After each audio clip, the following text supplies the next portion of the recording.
Bonjour à toutes et bonjour à tous. Merci de prendre un petit peu de votre temps. Vous pouvez nous suivre sur notre page Facebook et bientôt sur notre chaîne YouTube. L'émission s'appelle Tête à Tête. Nous sommes ce matin au restaurant Le W, square de la Couronne à Nîmes, chez Alain Moulin. À la vision, toujours là, toujours fidèle, notre Benji, notre Benjamin Baron. Mais avant que ne débute cette émission, une bien triste nouvelle à vous apprendre. Après 35 ans d'existence, la galerie de la Salamandre, gérée par une association située non loin de l'hôtel de ville, depuis le 1er février, a fermé. Une page se tourne pour les amateurs d'art. Le bail de ce très beau local n'a pas été renouvelé, il reste pour l'instant vacant. Géré, nous semble-t-il, par une association, le foyer ex-Sonacotra. Sonacotra, rue des Greffes. Donc ceci fallait le préciser parce que vous savez que l'émission Tête à Tête est faite pour aider les artistes et les galeries également. Nabil Kadri et Alain Faro-Pujol, bonjour à tous les deux. Bonjour. Alors, en forme ce matin? Oui. En forme ou pas? Comme quelqu'un qui s'est levé à 6h30 du matin, ce qui... Et puis tu es passé jeudi matin sur France Bleu Gare Lozère. Et oui, ils m'ont fait cette surprise de m'inviter pour parler du rassemblement de la gauche à Nîmes en vue des prochaines élections municipales. Bon, mais nous allons également en parler dès ce matin. Je n'en doute pas. Alors, ils sont tous les deux anciens socialistes. Ils ont quitté le bateau, l'un pour rejoindre La République en marche, Nabil Kadri, comme le chantait Georges Brassens, en Père Pénard, les copains d'abord. Débutons par la première question. Qui dérange, Nabil? Oui. Comme ça, on va la mettre là. Hein? Tu as été secrétaire fédéral et membre du conseil fédéral du Parti socialiste gardois. Tout à fait. Alors, es-tu une pièce maîtresse chez La République en marche, pour Yvan Lachaud? Une pièce maîtresse à La République en marche, peut-être, mais pour Yvan Lachaud, pour personne d'autre, non. En effet, à la tête du comité local de La République en marche à Nîmes, tu viens d'être embauché à Nîmes Métropole. Tout à fait. Et il se dit que tu as des qualités rares dans le domaine de l'habitat social. Ça, je voulais insister là-dessus. Ah ben, c'est gentil de le reconnaître. Après, donc effectivement, je travaille à Nîmes Métropole, donc au service habitat. Et c'est un choix de vie puisque je viens de Bagnols-sur-Cèze. Et oui. Et j'ai choisi de venir habiter sur Nîmes pour m'investir justement et sortir un petit peu de ma zone de confort. Je suis né à Bagnols, je travaille à Bagnols et j'étais propriétaire sur Bagnols. Et j'ai choisi de venir m'installer sur Nîmes parce que je passais le plus clair de mon temps dans cette belle ville. Et j'ai donc fait un choix de vie qui était de m'installer sur Nîmes. Et tu sais ce que disent les mauvaises langues? Que cette embauche pourrait débroussailler le terrain pour le président de l'agglo, Yvan Lachaud, pour se lancer au municipal de 2020 avec l'étiquette La République en marche. Alors qu'est-ce que tu en penses? Alors ce que j'en pense, c'est que déjà il n'y a aucun accord avec qui que ce soit. Les candidatures ne sont pas ouvertes et personne ne s'est manifesté encore pour être candidat puisque avant les élections municipales, il va y avoir les élections européennes et que par la suite, comme je l'ai expliqué dans les colonnes d'Objectif Gare, oui, il va y avoir donc un appel à candidature et nous au niveau nîmois, on va recevoir les personnes qui seront intéressées pour cette candidature, pour candidater. Et on va comparer leur programme avec le nôtre, avec le travail qu'on a effectué avec les différents comités nîmois. Et par la suite, on prendra notre décision. Mais au final, ce sera de toute façon Paris qui décidera, puisque à Nîmes, on est dans une ville donc, où la décision sera prise à Paris. Donc vous êtes 5 comités. On est 5 comités, tout à fait. Dis donc, il me semble que j'ai lu quelque chose sur toi. Un de tes collègues, Laurent Mespoulet, n'est pas tendre avec toi. Qu'est-ce qui se passe exactement? En fait, Laurent Mespoulet, qui était invité régulièrement dans ton émission, oui, dans ton ancienne émission, était pour moi donc venir en tant que représentant de La République en marche. Et c'est pour ça que je t'ai interpellé donc au vœu de la CCI en te disant que Laurent Mespoulet donc venait dans tes émissions pour représenter La République en marche, alors que c'était le seul comité, un des seuls de son comité, qui ne venait pas à la coordination des comités. parce qu'on a créé une coordination où tous les comités viennent travailler ensemble pour pouvoir préparer justement les différentes échéances électorales. Et lui ne veut pas, donc il ne vient pas, il ne participe pas. Donc je me suis dit que c'est un peu fort de café de ne pas venir travailler ensemble et de venir être le représentant. Donc il y a d'autres personnes qui peuvent venir prendre la parole, notamment des jeunes qui font partie du JAM, des jeunes avec Macron. Il y a Simon Rossini-Bourgade qui est très très intéressant. Il y a Anan, il y a Régis Vezon, Oui. il y a Jean-Paul Donny. Régis Vezon, c'est bien ce professeur d'histoire de droit à l'Institut d'Alzon, Oui, tout à fait. donc un proche d'Yvan Lachaud également. Je dirais pas ça, je dirais que il travaille effectivement à Dalzon, mais pour en avoir discuté avec lui, ça a été une pièce maîtresse au moment des présidentielles. C'est lui qui a fait en sorte d'animer la campagne. Ça a été le coordinateur de... Tout à fait.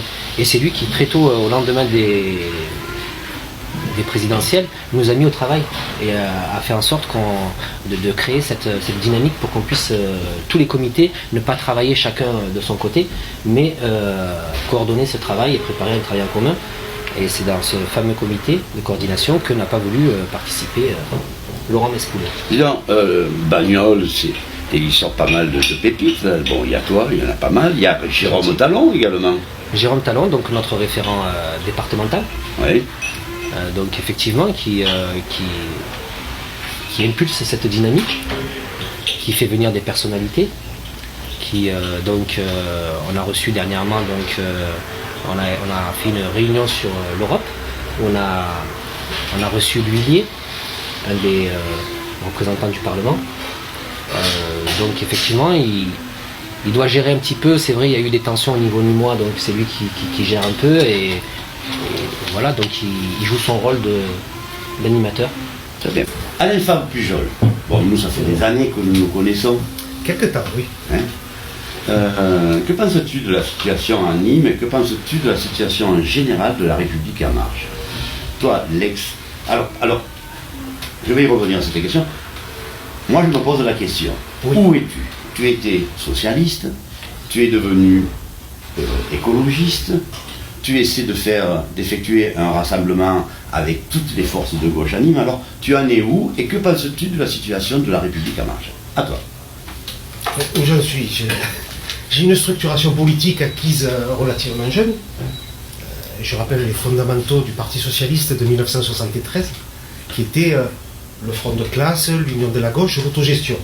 On peut trouver d'autres mots aujourd'hui pour ces mêmes propos. À ça, j'avais rajouté un combat pour l'écologie politique, et pas depuis qu'elle existe, depuis bien avant.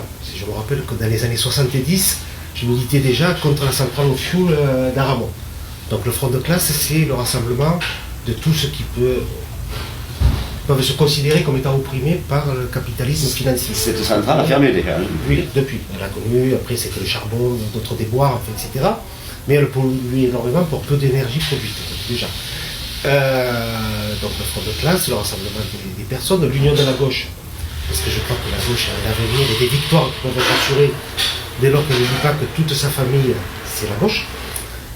Et l'autogestion, parce que je fais partie des gens qui ont cru au modèle yougoslave de l'époque, etc., Rocard a rebaptisé le socialisme de responsabilité, que d'autres ont appelé la démocratie participative, qu'aujourd'hui les Gilets jaunes appellent la démocratie directe. Enfin, bon, voilà.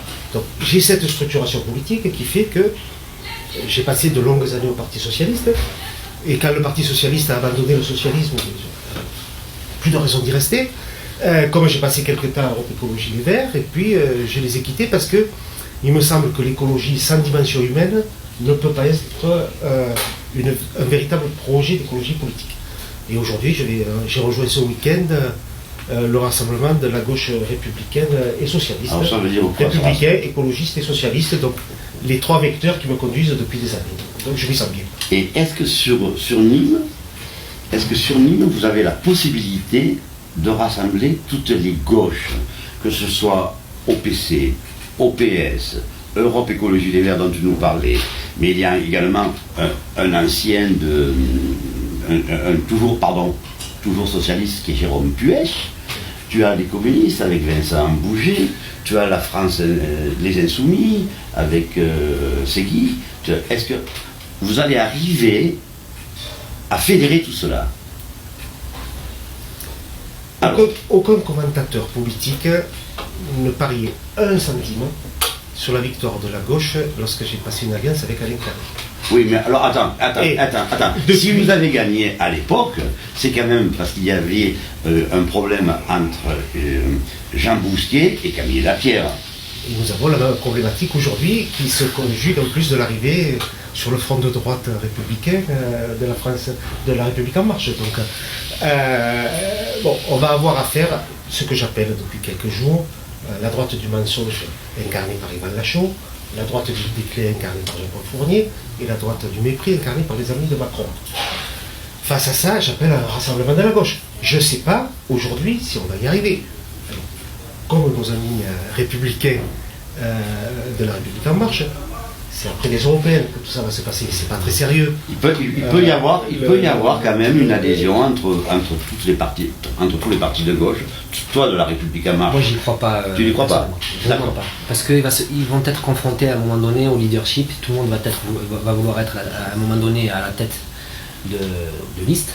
Et, Le pouvoir, toujours. Le pouvoir, toujours. Et fatalement, ils vont arriver à un moment donné où il va y avoir ce problème de place. Où l'autre va dire je veux être à la tête. Et ils vont vouloir se compter. Moi, je pèse plus que toi, donc je veux pas être deuxième. Non, je veux être troisième, quatrième. Et c'est là que ça va éclater. Quel est ton point de vue, Je Alain? ne partage pas ce point de vue, sinon j'arrête de suite. Non, Le non. combat politique, je veux dire. D'accord. De façon très, très claire. Il y a des rencontres qui se déroulent aujourd'hui au rythme tous les 15 jours à peu près. On sait tous en effet qu'il y a un certain nombre de leaders qui émergent petit à petit des formations politiques. Donc, moi, le Parti communiste, je ne sais pas qui va vouloir mettre en avant, ils sont 3-4 possibles. Par exemple. Europe Écologie Les Verts aussi. Par exemple, au Parti communiste. Socialiste, on me dit quelques Par- noms. on te Le dit Parti quelques communiste noms. avait Vincent Bouger, Christian Bastide, Sylvette Fayet. Enfin, bon. D'accord. Voilà, des Oh. gens qui existent et qui irradient un peu le communisme sur la ville, des gens représentatifs. Au Parti Socialiste, on me parle de Jérôme Puech. Oui. Bon, il faudra qu'il éclaircisse un peu sa position. Est-ce qu'il est avec la République en marche? Est-ce qu'il est à droite et à gauche? Est-ce qu'il est à gauche? Parce qu'il est à gauche, j'ai beaucoup de sympathie pour lui. Donc j'ai pas de Il soucis. assiste à vos réunions parce que vous avez des réunions quand même. Et j'ai aperçu, oui. Ah, tu l'as aperçu? Oui. Sinon, j'en parlerai pas aussi facilement. Europe Écologie Les Verts, on sait tous qu'il y a Sybille Chanequin, qu'il y a Basal, l'architecte qui s'est installé. Ici, donc pour la gauche républicaine et socialiste, je pense que je fais partie du paysage. Oui. Il va y avoir évidemment la France Insoumise qui sera là. Alors, Karim Avec Ségui, Boucher, avec, Ségui, ça ils se débrouilleront, je veux dire, après. Mais vous êtes prêt à les accueillir quand même, non? Et le discours que je tiens à chacune de ces assemblées, que j'ai tenu il y a quelque temps sur Radio France, et que je tiens en permanence avec mes amis, c'est la petite phrase que je prononçais au tout début, c'était de dire c'est toute la gauche. Et toute la gauche, on peut gagner. Mais c'est toutes les gauches. Et moi, je ne vais pas choisir entre ceux qui sont un peu moins ici, un peu trop là, un peu plus comme ça. Ben, c'est tout le monde. Ce que disait justement notre ami, c'est que tout le monde va vouloir Bien prendre la tête de liste, le pouvoir. Est-ce que Les vous égos. pas- Les égos. Bon, Quelle est ta position? Tu nous en as un petit peu parlé, mais est-ce que toi, vous seriez prêt à faire alliance avec toute la gauche nîmoise, par exemple, la République en marche? Ben nous, à la République en marche, on part du principe que de toute façon, s'ils adhèrent aux valeurs qui sont les nôtres, on n'a pas de jugement à faire sur l'étiquette politique qui est portée par, je veux dire, à part le Rassemblement national. Nous, on accepte tout le monde. Celui qui veut venir à la République en marche, il est le bienvenu. Alors justement, quels sont les favoris pour les élections municipales dans votre cas? On parle de David Télib, Oui, à son nom qui circule, effectivement. Yvan Lachaud Yvan Lachaud, ou Nicolas Cadenne. Nicolas Cadenne, ce sont effectivement les trois principaux noms qui circulent, mais ça c'est la rumeur nîmoise qui, je veux dire, les principaux intéressés ne se sont pas encore positionnés, donc c'est un petit peu de la politique fiction, puisqu'au moment où on parle, On ne sait pas. on ne le sait toujours pas. On ne vote pas en touche là. On ne sait pas ce Non, qu'on vraiment, ne sait vraiment, pas. personne ne s'est encore déclaré officiellement, et ils sont suffisamment rodés à la chose pour savoir qu'il ne faut pas déjà se lancer trop tôt. S'annoncer trop tôt, et puis qu'il y a une élection qui va quand même qui va donner le tempo, ce sera les européennes, puisqu'à ce moment-là on va savoir combien pèse chacun des partis à ce moment. Et la gauche n'a pas pu faire ce rassemblement justement pour cette échéance-là. Vous n'y arrivez pas ou c'est que vous ne voulez pas rassembler tout le monde? Alors, si on parle des élections européennes, de façon évidente, nous portons des projets politiques et les uns et les autres qui sont totalement différents. Donc, sur un débat qui est très structurant aujourd'hui, c'est difficile de répondre par exemple à l'invitation d'Olivier Faure qui appelle au rassemblement de la gauche, alors qu'au Parlement européen, lui, ses amis et le projet politique qu'il porte, c'est le respect de l'ensemble des traités européens, c'est l'alliance avec le groupe libéral du Parlement européen, c'est le respect de la volonté de nos amis allemands sur un certain nombre de choses. Et donc il est évident que quand on a ça d'un côté, qu'on a Europe Écologie Les Verts qui mène un combat qui est très intéressant sur un certain nombre d'éléments environnementaux, et qui me semble un peu insuffisant pour structurer une politique européenne. Que ce soit la liste qui est menée par Marion Aubry, qui est de la remise en cause des traités actuels. Tu as été un proche de Marion Aubry. Alors Marion Aubry, c'est une jeune femme qui conduit une liste sur laquelle figure le chef du parti je parlais d'Aubry, justement. Alors j'étais très proche de parti local. Et Chevènement également. Et Chevènement, je l'ai connu plus jeune. Oui. Je l'ai connu beaucoup plus jeune. C'est un petit peu lui qui t'a incité à rejoindre le PS. Quand j'adhérais au Parti Socialiste, c'était Chevènement qui était le leader de ce courant politique, qui était un courant autogestionnaire à l'époque. Ça veut dire quoi, ça? Je crois que Chevènement a beaucoup évolué dans la structure et la vision un peu jupitérienne de l'organisation républicaine. Et moi, je suis un partisan de l'autogestion, c'est chacun prend son destin à main, et dans un cadre collectivement délibéré, on avance. Sachant que je suis un peu comme un Proudhon, moi, c'est le bonheur de tous, c'est aussi le bonheur individuel, de personnel. Donc, là-dessus, on peut avancer. Donc, pour les Européennes, on a des projets politiques qui sont trop proposés. Il se trouve que sur le projet local, dans la mesure où les lois de la République structurent le débat, qu'on sait que une grosse partie des compétences sont à l'agglomération, une petite partie des compétences aujourd'hui à la ville. À partir de là, on peut trouver entre humanistes, entre républicains, femmes et hommes de gauche, un certain nombre de projets pour une ville qui redevienne une ville aimante. Un peu sur le concept des slow cities que les Italiens ont inventé dans les années 80. Et c'est un peu ce projet-là qu'on va essayer de porter et faire que tout le monde se retrouve là-dessus. Et admettons que tu sois élu maire de Nîmes. Oui, mais bon, on peut l'envisager. Ne trouves-tu pas que c'est un problème d'avoir un président de l'agglo et un maire de Nîmes? Ne pensez-vous pas, justement, qu'il serait peut-être plus favorable et nécessaire qu'il y ait un seul patron?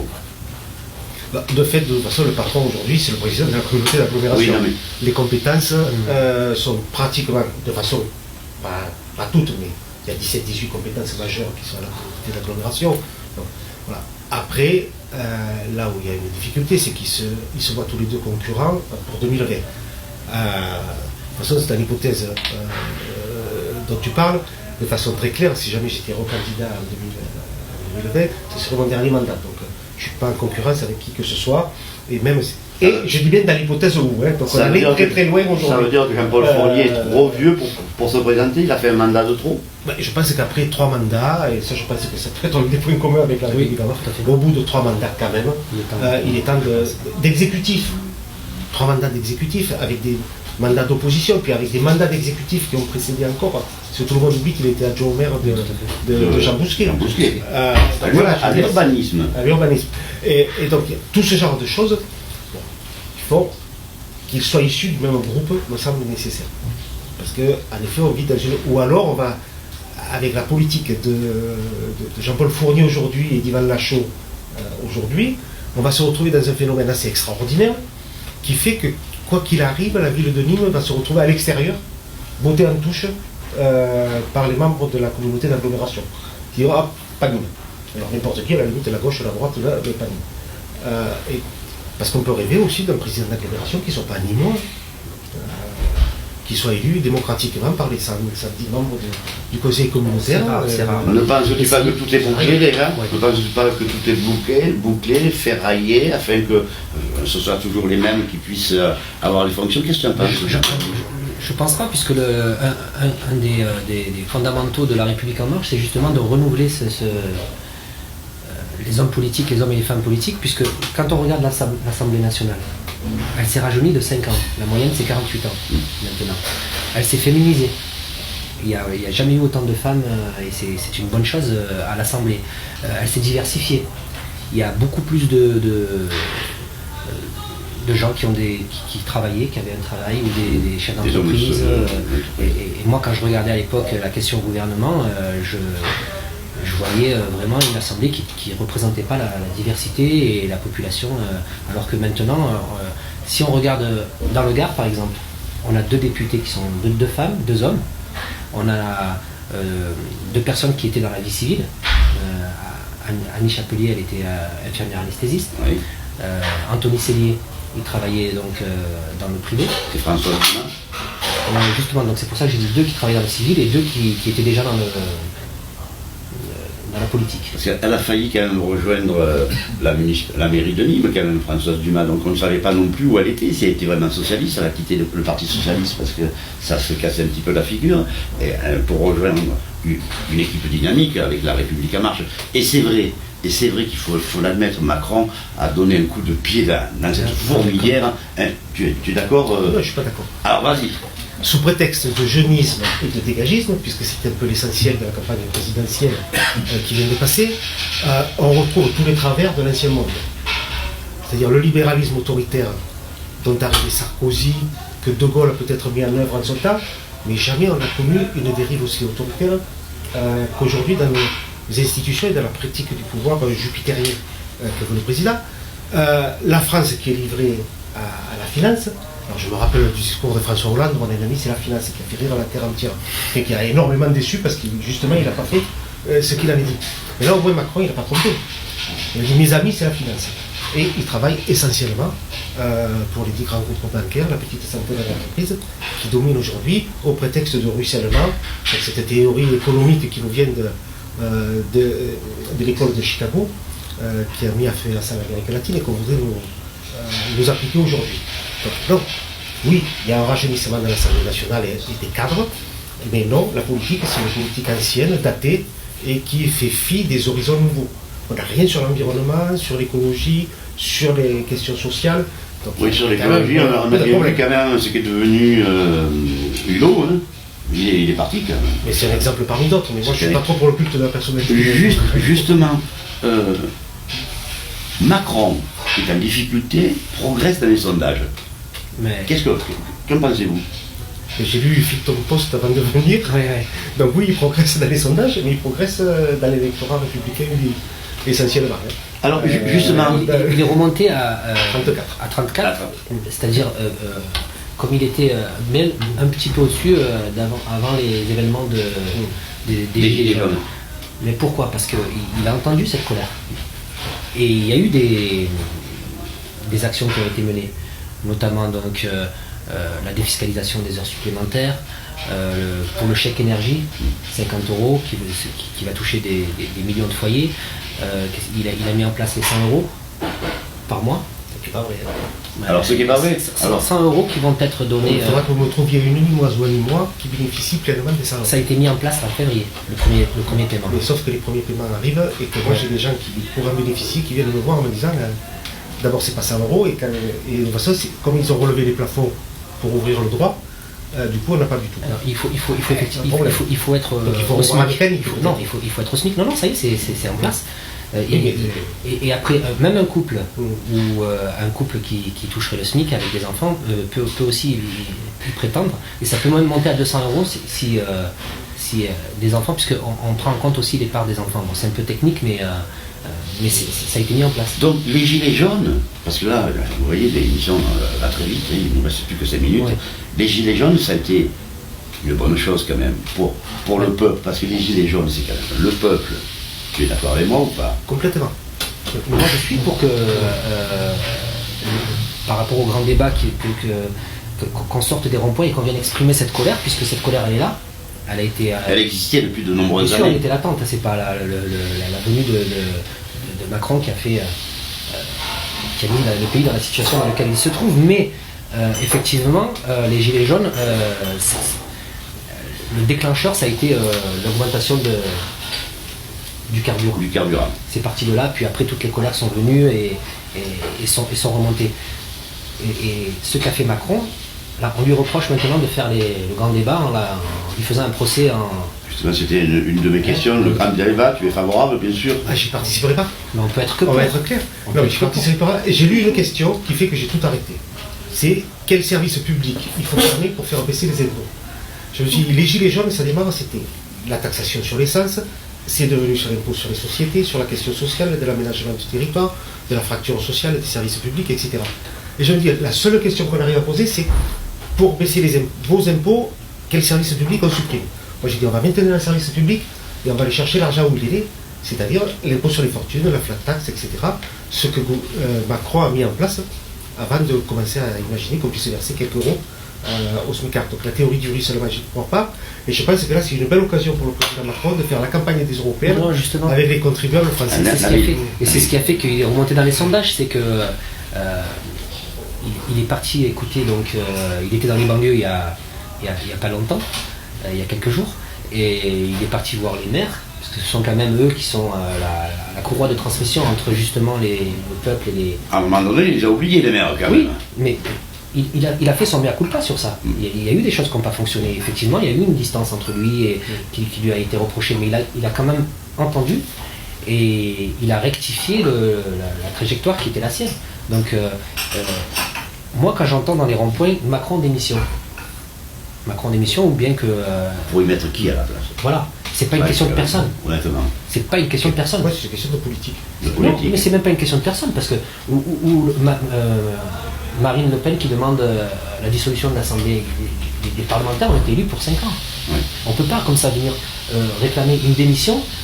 Moi je suis pour qu'on demande par exemple l'augmentation ou qu'on demande qu'on revendique. Donc il faudrait Vous peut-être... serez d'accord avec moi pour dire que le président Macron qui soutient le coup d'État américain au Venezuela se trompe? Moi, à titre personnel, là, ça n'engage que moi. Oui. Je suis contre l'ingérence. Là, c'est ma position personnelle. Donc, pardonne-moi, parce qu'on va être obligé de terminer l'émission. Donc vous seriez favorable peut-être à une 6ème République? Moi, je ne suis pas contre. Moi, je suis favorable. La seule difficulté, c'est que quand on prend l'ensemble de l'arc républicain, même en y ajoutant les fascistes du Rassemblement national, la 6ème République, je pense qu'on n'est pas derrière la même chose. Bon, bah écoutez, ça s'achève. Vous remerciez, toi, Nabil, d'être venu dans l'émission. Toi aussi, Alain. On a essayé de faire, d'ouvrir un débat. Oui. Hein? Moi, je peux égratigner, mais pas. Non, c'est gentil, c'est gentil. Merci également à Alain Moula de nous accueillir ici au W. Merci à toi aussi, Benji, Benjamin Baron. Merci à vous, et puis restez-nous fidèles. À très bientôt. Bye bye. Au revoir.